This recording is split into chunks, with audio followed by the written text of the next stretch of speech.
What's up? What's up? And welcome to Just Be Humans, the definitive podcast for business leaders who have grown their business through relationships and are looking to digital marketing to scale those relationships. I'm your host, Danny Marowinski, and in today's episode, we're going over the emotional core of relevance in digital content. By the end of this episode, you're going to have 3 strategies that you can apply today that will help you with social media, SEO, you name it, to create more relevance within your content. So let's jump right in. Now, before we get into the tips and tricks, we need to define relevance in terms of both interest graph algorithms. Okay, I'll explain that here in a second. And human emotional responses and triggers that are relevant to relevance. So first off, interest graph algorithms. This is a newer thing. I say newer in the last 4 to 6 years that we're starting to see that's having a widespread change across all major social media platforms. So let me take you a step backwards. See, back in the day when Facebook first started, social media first hit the scene, you really saw content based off of who you were following and who was following you. You would see things in chronological order. If you recall back to 2009 timeframe, when you looked on your Facebook feed, you would see your friends and you'd see their content in chronological order. Well, as the tides turned, as they started to monetize these platforms, they realized the need to keep users' attention on platform. So and the reason why they did that, of course, is so they could trigger more ads, make more money. So it's been an ongoing battle across all the social media platforms and trying to figure out how to keep users engaged on that platform for longer and how to get more users onto that platform and stay there. So in 2020, actually, I think it was just before 2020, TikTok purchased Musical.ly. Okay, now Musical.ly was another social media platform in which it would play music that you liked and follow. You could interact with it similar to a social media platform, but almost like Pandora, it would start to show you more music that you naturally liked. That was the foundation to the interest graph algorithm. TikTok, when they purchased Musical.ly, they embedded and migrated that algorithm into their core algorithm, creating what the main feed on TikTok is today, which is based off of how people find the content relevant. The way that it does that is it tracks the general metrics like likes, shares, views, comments, right? But it also collects metadata off of the actual content itself. It then cross-references all of this information to understand what and predict what likely the user will want to consume if they were to stay on platform, thus showing them suggested content from non-followers. This really changed the way we approach social media, because prior to this moment, we were approaching social media on growing follower base, growing, following more people, interacting with the audience, and so on and so forth. And don't get me wrong, that stuff still has a play. It's still relevant today, and it still factors into this whole algorithm. But the content shifted from a follower-based algorithm to an interest graph. You're seeing it across every single major platform, and even LinkedIn is going to be rolling out a For You page where it's interest graph based. The uptake of time on page, time on the platform went through the roof. And TikTok really, it's called the TikTokification, if you will, of all of social media. Once they saw the success, all of them started replicating. So that's the first thing that we have to understand in terms of interest-based algorithms when it comes to relevancy, right? So now we're getting content shared based on relevant information. So that way we stay on page even longer. Now, the second component to this is so if you get that part, right? Okay, so we get it, Danny. Put out more relevant content. We're going to get our stuff seen by more strangers, thus increasing our engagement, thus ultimately driving towards sales, right? But there's another factor that the algorithm is doing its best to replicate, but hasn't fully figured out, and I'm not sure it ever will, which is the actual human emotional response to what relevance actually is. So let's kind of break down how we as humans perceive something to be relevant. So the first and easiest one, right, is we have some type of personal connection, right? This content, for instance, even in this podcast, right, for business leaders growing their business on relationships, looking to digital marketing to scale, that is a core audience that I'm targeting with this podcast. There's a personal connection if you're a business leader if you've built your business on relationships and now you've hit that revenue ceiling and you're looking to punch through and scale to the next level and scale those relationships. That's a challenge for a lot of people, especially businesses that are driven through relationships. It's hard to understand and connect the dots that we can do this at scale. So a lot of folks are in that space. Also, a lot of folks have been burned in this place before. So this is kind of a hot topic item. So there's a very easy personal connection there. The other thing that allows us to feel like something's relevant is that we have value alignment. Okay.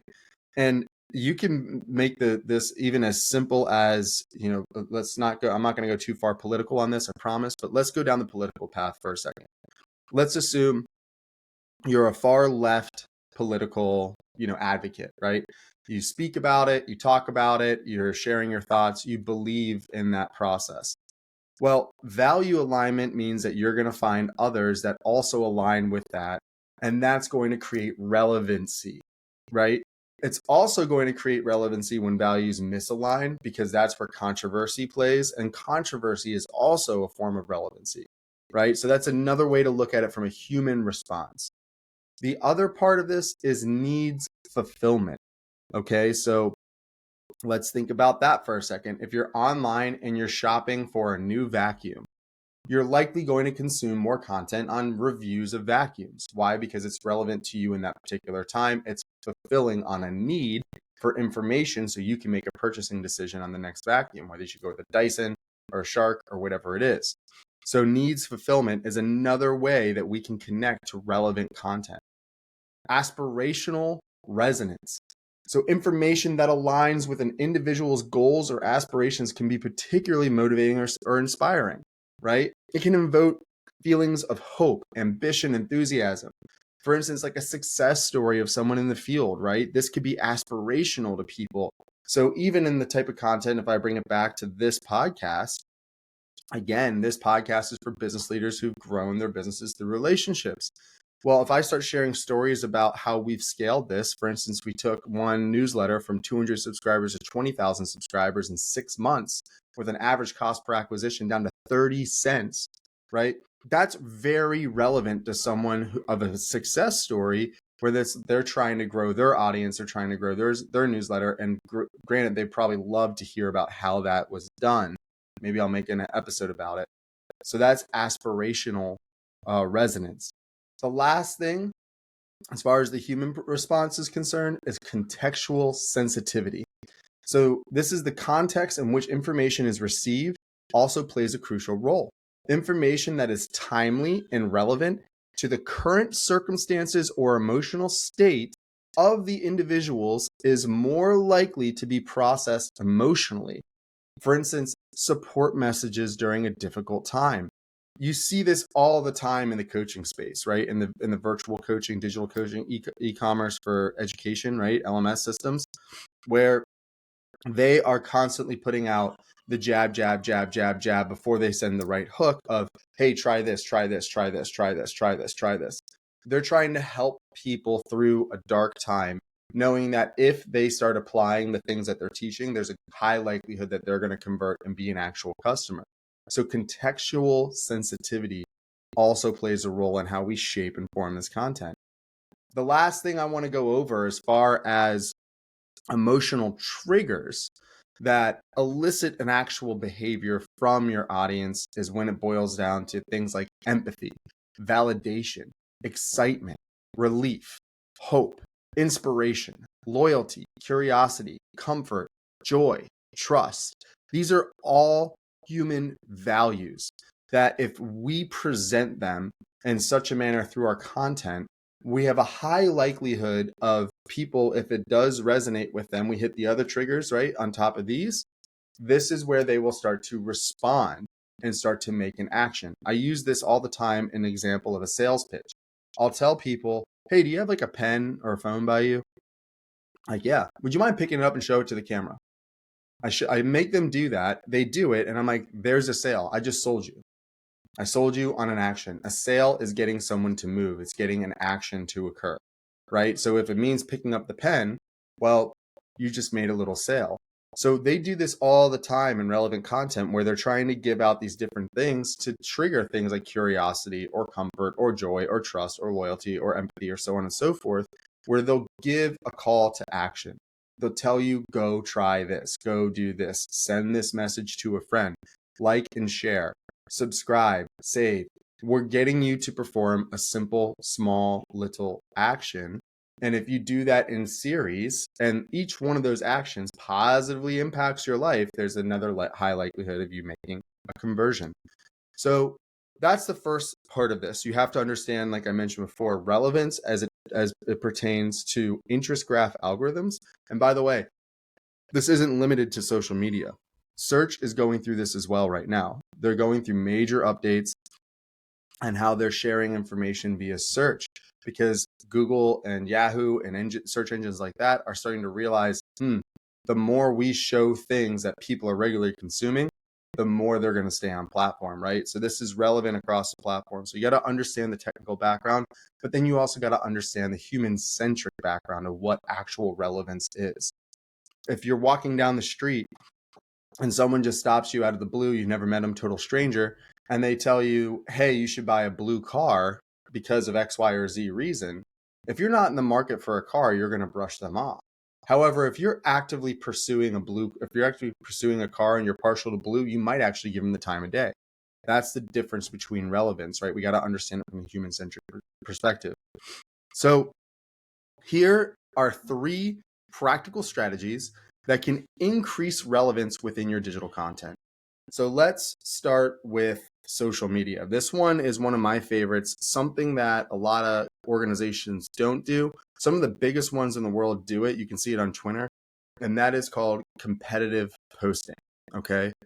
So what does competitive posting mean?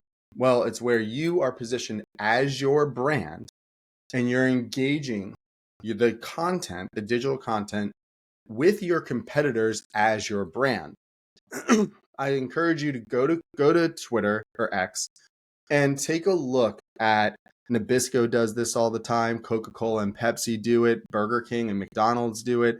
And it's hilarious. They take little jabs at each other in a very light manner. It's not done in a negative way. It's done in a very positive way. What ends up happening is as the brands engage, that thread becomes more and more visible across the platform, and more people join in on the conversation because they want to see what the brands are going to say next. This is one of those that I highly recommend, regardless of industry that you're in, that you start doing.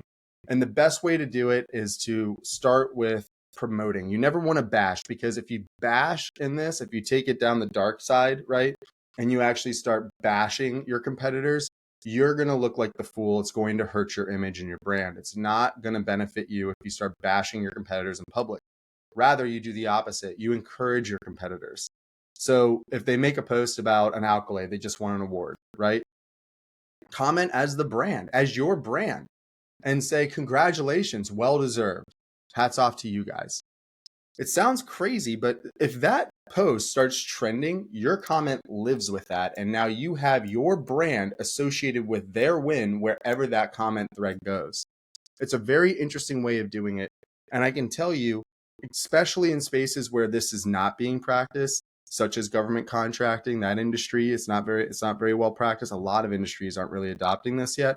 If you start doing it early on, you're going to start to see a major influx of people engaging with you, because you're now participating in social media as opposed to just observing it. It's one thing to post content and never go out and comment yourself, never go out and like. It's kind of like if you were to, create something and not practice it yourself. You have to practice and play in this space, right? So this is my recommendation for the competitive posting when it comes to social media. It's another way that you can use your comments to become relevant, similar to a post. And the way that these are going, if that post gets shared, if it hits the discover page, or the For You page, your comment will go along with it. You can also do this on ads where they're literally paying money to be distributed for reach. If you comment as your brand on an ad, guess what? You now get free branding against what they're paying. And it also helps the algorithm and it helps show the engagements going up on their posts. It's a very interesting strategy, a very interesting tactic. I highly recommend that you look into this. Talk with your branding team, talk with your marketing department. Definitely put guardrails, right? Like you don't want somebody like, I'm just going to make this up, but some, intern college kid who is just like, screw it, I'm going to say all this obligatory stuff. Like you definitely don't want to do that. You got to have clear guardrails for this process, but it's highly, highly effective in creating more relevance for your brand in social media. The other side is when it comes to search engine optimization, aka ranking in search engines like Google. So this is where value forward blog content comes into play. Here's what I mean. I'm not talking about just like purely informational. Sure, you can do purely informational blogs. I'm talking about thought leadership pieces where you're literally giving away in blog content your secret sauce, the thing that you do very well that works well. And you do it in a very easy to read format. You do it with clear headers that clearly state what the content's about inside of the section. You make it so every single sentence you want to read the next sentence. That's part of the structure of it, right? And yes, relevant meta tags, alt tags, so on and so forth, getting backlinks to it, all of that stuff helps. But it starts at the foundational block of relevant content. And again, look at what I just outlined in maybe minute 5 of this podcast, where I go through the humanistic approach, what we care about as humans. Repurpose that for this type of content and understand what the consumer actually cares about. If they're shopping for a vacuum, pros and cons, do a breakdown of your competitors, check off all the boxes, show why yours is different and why yours might be better. So that's a way to look at search engine strategies, okay? The last strategy I want to give you is pay per click, okay? This is actually paid ads. And this is where I recommend you take the empathetic method to paid ads. This starts with the pure understanding that these strangers that you are targeting with your ad, before anything else, you have to understand that they got to where they are today without you. Start with that. Don't lead with fear. Don't lead with all this other stuff. Be like, hey, listen, we get it. You're here. You did it. Congratulations. Did you know that this exists? That's one way to start to approach it, right? You want to bake empathy into the. We all know what a paid ad is. We all know what a sponsored ad is. At this point, we're all very wise to it. So it's like sneaking in an ad to pretend like it's an organic post to get people to engage is likely not going to do what it used to do, say 10 years ago. We have to become more tactical, more strategic with this, where we need to apply empathy and understanding to the folks that we are targeting. And we need that to hold true, not just in the ad and the ad copy. Yes, it starts there, but all the way through the process to converting, whether that be a micro conversion, like a subscription to a newsletter, or a macro conversion to an actual transaction. We need to walk them through the path, understanding that every inch of the path, they're still a total stranger to you and your business, and that they're expressing every time they make an action down your funnel, they're putting another vote of faith that you are, in fact, and your stuff is going to provide the thing that they're looking for with every click that they do, every email subscription, so on and so forth. You need to be grateful for that process, and you need to demonstrate a ton of empathy for that individual. If you can do that, you can then stretch that out at scale, because the same funnel will be applied to a wide variety of people that are engaging it. But they need to feel like they're understood. They need to feel trust. Maybe they need to feel joy, comfort, curiosity, loyalty, inspiration, hope, relief, excitement, validation, and most importantly, empathy across the gates. So this is what I highly recommend that you guys do for these 3 core strategies. So just as a quick recap, social media, competitive posting. SEO, value forward blog content. PPC, empathetic method. Okay. And the last thing I'll say about the blog content for those of you that are somewhat naysayers, 82% of all website traffic comes in through blog content still to this day. 82%. How many of you are posting once a month, once a quarter on your website, the thing that you own? Okay. Why on earth aren't you posting daily with this method? That's the last piece I'll say on that. So again, guys, this is Danny Marowinski with Just Be Humans. And I hope you guys found this content relevant. So as you go out there, as you look at this space, please, please, please just remember at the end of the day, these are all tools for us to help spread our message. And at the core of it, if you follow this basic principle, you will win. And that basic principle is just be humans.